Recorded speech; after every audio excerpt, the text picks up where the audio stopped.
what do you want? You know what I mean? Like, I think really wrapping your head around what do you want? Do you want this business to be $100 million? Are you okay with it being 10? It brings a It's meetup time. We're gonna go meet up. Dun, dun, dun, dun, dun, dun, dun, dun, dun, dun, dun, dun. Meet up, meet up, meet up, meet up. So we're trying to meet up. We don't really know. Have you ever done a meetup? Me? Yeah, like a real meetup. I have my run club. Do you talk business at your run? After we run, we talk business. Okay, well, it's my first meetup. Dee's obviously a meetup veteran. But we sent out a Instagram story yesterday. We said everyone meet us at a secret location. First 10 responses get the address. Crazy response. Crazy response. So we've moved up the number of people. How many? Hopefully not more than 20. Hopefully not more than 20. So we found a good little dinner location. We're gonna go talk to everyone, share ideas, get to know them, let them get to know us, answer any questions that they may have, and take tequila shots. I think in every one of my vlogs, you're taking tequila shots. I am. That's good. Give me a sponsorship. Anyone, literally Anybody, any tequila brand. He'll take it. All right, meetup time. Tyler? This is Drum's vlog. Welcome. That was a good intro. What? He just did a DJ drop. What do you say? He said, I'm here with Drama and this is Drama's vlog.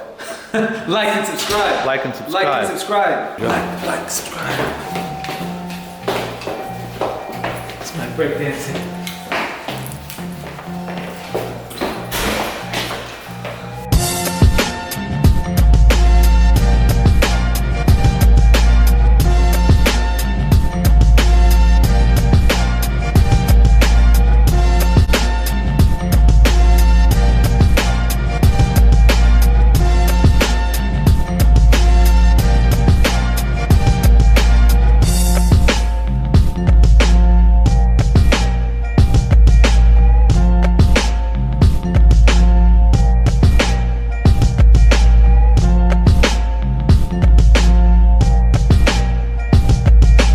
So does anyone else have any questions, interesting topics, anything like that? Yep. Managing employees and scaling. Just Everybody said, okay, just questions over. Yeah. Like, we don't have any magic bullet on this one, and him and I have went back and forth, especially in the early days, because when we had a lot of success with Young and Reckless, I wanted to grow it fast and whatever, but now after all this time, I obviously greatly appreciate being able to like have a little bit of sanity, but it is just hard, man. I mean, I try at Young and Reckless to go around and spend a little bit of quality time with everyone, and nothing too extreme, but just pop into people's office and let them know that I appreciate that they're there, and try to do team building things whenever we can. We go rent out go-kart places and stuff like that. But at the end of the day, like, I've just learned that unfortunately some people are going to be insanely loyal and do anything for you. Some people you think will and will quit or leave or go work for a competitor. Some will have some sort of HR nightmare. Some will, like, it just is going to happen, and I think like trying to just juggle it as best as you can. I think I found the comfort in knowing that everyone deals with the same problem. I got a two-part question. Yep.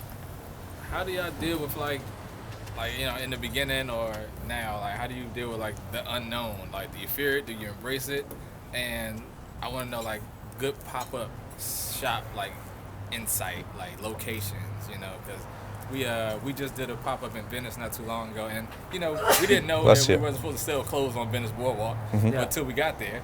So, but no one stopped us or anything like that. But you know, how do y'all go about that as well? I'll say, because you're the more pop-up expert, right? I would say that with the unknown, it's so, every answer is incredibly cliche, but like you literally just have to have zero fear of, and the biggest thing, like I'll just tell you myself in particular, I moved here from Ohio and pretty quickly things changed, right? And pretty quickly I had this audience and people following me, and so it made me extra scared because I felt like everything that I put out was going to be super judged, and I had to be really careful. And I just learned that that was the worst possible thing that you can possibly do. There's a J. Cole line, the bad news is nothing lasts forever, the good news is nothing lasts forever, right? My version of that is the bad news is nobody cares. The good news is nobody cares, right? So like if you go make a mistake and you go do something really stupid, nobody gives a shit. And don't even have enough ego to think that anyone went home that night and thought, man, that guy's such an idiot, because they don't care, right? They only, if you have enough wins, that will stack up, and that's how you create a brand, a business, or whatever. Nobody really cares about your failures, right? So you can't worry about that at all. pop-up? Cheap to free rent is the most important thing. Because you don't know if you're going to do any business, right? Yeah. So you need foot traffic and you need low rent. Like, So how do you drive traffic? So I'll give you an example. We did a pop-up instead of a coffee shop on Melrose called Alfred's. And so it's our friend's coffee shop. It's very popular. There's 1,500 people a day. If the pop-up we did was right next to Alfred's, it would have failed. But it was inside of Alfred's. So you had to go, and you had to wait for your coffee, and you had to walk in. For you to drive traffic, unless you're like, you're just a master of how to create excitement on social media, and like, for example, 5-4, average customer is a lot older. They don't respond to social media as well as, say, the young and reckless customer who may want to, if we say, oh, we're doing a thing with XYZ, they'll come out. Whereas the 5-4 customer is like, we used to do meetups all over the country for 5-4 Club. And like, we had open bar for 200 people, the hottest restaurant, and no one would show up. Because our customer was like, what? I mean, we didn't even go personally, but they were just like, for what? Like, what am I getting out of this? And that's the impossible part, right? If we knew how to tell you how to get people to show up to a pop-up, we'd be billionaires, right? Because that's like, even for us now, it's like, a perfect example is, let's say Complex Con. Obviously we know it's huge in our demographic, it's just huge, it's the thing to be at. But what we struggle with every time is, how are you gonna go there and make an impact in front of all of these other things that are happening, right? And it's essentially the same question. How do you get people to show up to your booth? And so but I think that's the important part, right? Is so if you focus on free or very cheap rent, and then just how to get people to show up, that's where the magic is, you know? And as much as you can figure that out, don't worry about presentation, don't worry about the racks, don't worry about that shit. Figure out how to get it for free and how to get people to be there, and that's the thing, you know? Mine is that as a hip hop artist, like I was just letting him know, I know they keep saying that like the Latin market is open and this and that, but for some reason, Mexican artists are not accepted. It's like, I hit that wall. Like the moment they're like, oh, you're Mexican? Like, yeah, we'll listen to you, bro. Yeah, I got you. Like, you shoot me your link or whatever. Yeah. And of course, it's never gonna get listened to. Just say you're Colombian. Yeah. I mean, but that's the thing, is like, I guess that's where my pride come in too. Like, I don't want to fake the funk. Yeah. Like, I want to be like, yeah, I'm Mexican, but I can spit. Like, I'm actually different. But when they actually hear me, then I'll get like, wait, but it doesn't match. Like, I don't know. I don't see it. So It's this like- is not the right advice for a creative person, because I'm not a creative person. But my view has always been like, I'll do whatever it takes to get in the conversation, get the leverage, and then I'll change the conversation to myself. Like, I'll change it to what I want it to actually be.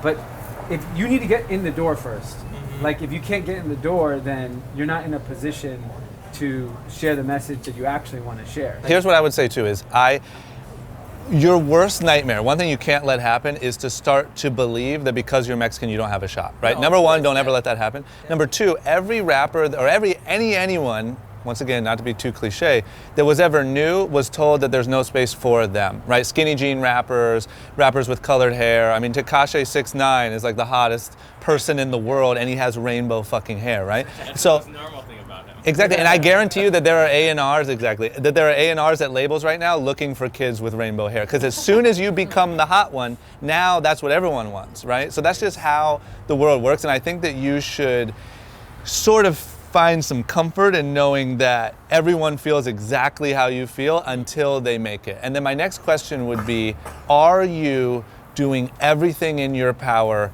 to make sure that you do make it? Meaning, are you doing all the social media that you can possibly do? Are you connecting with fans the most you possibly can? Are you doing pop-up shows, meet and greets, anything you can possibly do? Because the way these things work now is, you go into an office with a following and they don't care what race you are. They don't care what you look like. True. They want your following. So build that following. Your following doesn't care if you're Mexican, right? So build that following and then go into a label and they'll be your biggest fan in the world. Now we have the leverage to do that. We couldn't do that 10 years ago, 5 years ago. We couldn't do that. So you have the ability to not give a f what any executive says and build it yourself and be the next hottest thing because of yourself. I have a question about when to take investment and finding the right partners.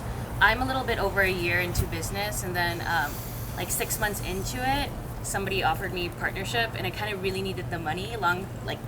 The short story is that we lasted 2 months, and so we had to split, and I had to pay her $78,000, which is like $1 million for a startup. Yeah. And so I did it, but now my clientele's become wealthier, and so they're interested in investing in me, but I'm a little bit gun shy.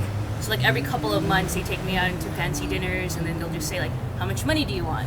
And I don't know what to say, because it's like, and now everybody's telling me to like lawyer up, and I have no clue. Like, I just run my business by myself. It's completely vertical. Yeah. And when you're a sole founder, it's a little bit lonely, so it's really tempting to like take the money, but at the same time, like, what's your advice if the business is already profitable and extremely lean? What do you want? You know what I mean? Like, I think really wrapping your head around, what do you want? Do you want this business to be $100 million? Are you okay with it being 10? Do you want it to be 50? Is it $1 billion? What is it? And then figuring out what you even need the money for and how much you need. I think the more you can wrap your head around that, and you might not have all the answers, nobody does, right? But the more that you can say, well, I would like 300 grand, and this is what I would do with it. And I think that my goal is to get this thing to $20 million a year. The closer you can get to that for yourself will give you a lot of clarity on who and what you want to take money from. Because now you're asking the right questions at those fancy dinners, right? Can you help me with this? Are you interested in this? Now you're connecting with people who have a similar strategy as you do. And I just think that pays off a lot in the end. I think we're essentially like you're just kind of getting right to it and just. When I think a lot of people, sometimes ourselves included, just start a business. You hope it works. You hope you can grow. You keep growing. You hope you can take on money. You hope you can take on more money. And there's not really that end plan. And at some point, whether you like it or not, you're going to have to come up with those answers, because they're going to come to you if you don't go to them, right?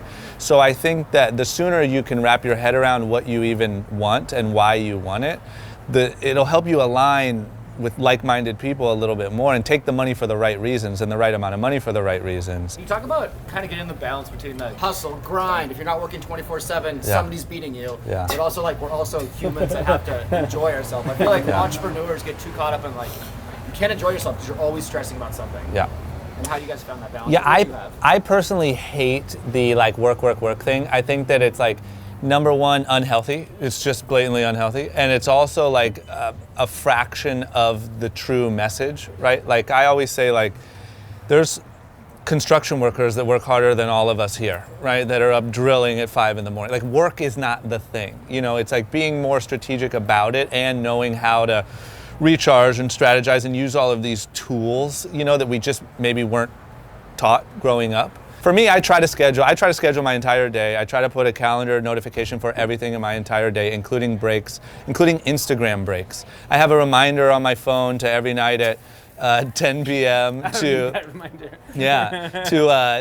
schedule my day tomorrow and then put my phone away. Little reminders like that, and it's hard. I had a question for you, man. Yeah. What do you think? It was funny because my girlfriend was like, make sure you ask one of them this too. What do you think about creating content when people don't give a fuck who you are?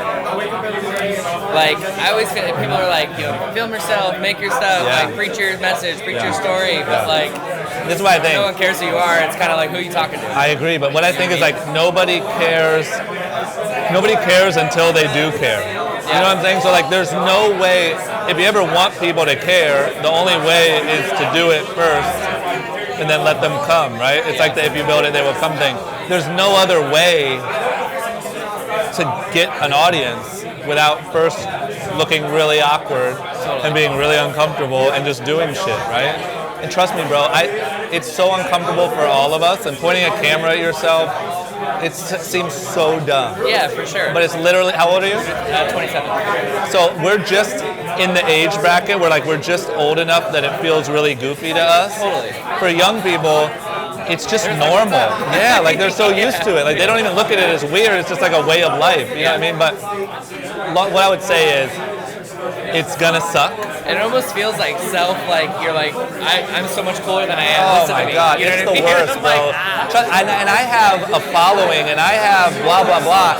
I still feel like a and you can ask him, like, because we've been trying to vlog, and when I'm sitting there with a camera pointed at myself, like, it is the worst feeling in the world. But I've just, like, started trying to, like, turn my brain off and just do it, because I know nobody actually cares, and you just gotta do it.